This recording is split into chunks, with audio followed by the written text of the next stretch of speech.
क्या आप इस बात को मानेंगे अगर मैं आपसे ये कहूं कि बलराम जी की पत्नी रेवती द्वापर युग से थी नहीं, बल्कि वे सत्य युग की मानव थीं? तो अब आप सोच रहे होंगे कि यह कैसे संभव है, क्योंकि सत्य युग और द्वापर युग के बीच में लाखों वर्षों का अंतर है। तो कोई भी मानव इतने लंबे समय तक जीवित कैसे रह सकता है? तो चलिए, आज हम इस वीडियो के माध्यम से आपको बताएंगे कि यह कैसे संभव हो पाया।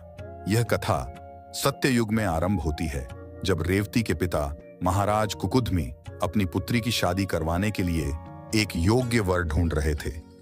लेकिन उनको ऐसा कोई भी व्यक्ति योग्य नहीं मिला जो उनकी बेटी के लिए सही हो। इसी कारण से रेवती और महाराज कुकुदमी ब्रह्मदेव से इस बात का हल ढूंढने के लिए ब्रह्मलोक पहुंचे। किंतु उस समय ब्रह्मदेव गंधर्वों के द्वारा प्रस्तुत किए हुए गाने को सुन रहे थे।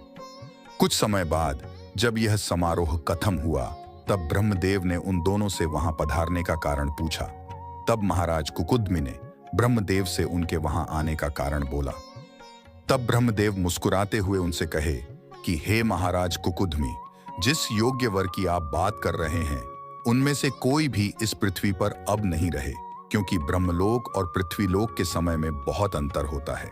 इसीलिए जितना समय आपने अभी ब्रह्मलोक में बिताया है, उतने में तो पृथ्वी पर 2 युग बीत चुके हैं। इस बात को सुनकर महाराज कुकुदमी हैरान हो गए और उन्होंने ब्रह्मदेव से इसका परिहार पूछा।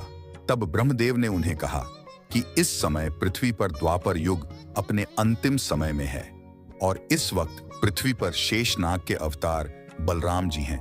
आपकी बेटी रेवती के लिए सबसे योग्य वर हैं। इसके बाद महाराज कुकुदमी और रेवती ने ब्रह्मदेव को प्रणाम किया और वे तुरंत ही पृथ्वीलोक पर चले गए और उन्होंने कृष्ण और बलराम जी से मिलकर ये सभी बातें बताईं और बलराम जी ने रेवती को अपनी पत्नी के रूप में स्वीकार किया।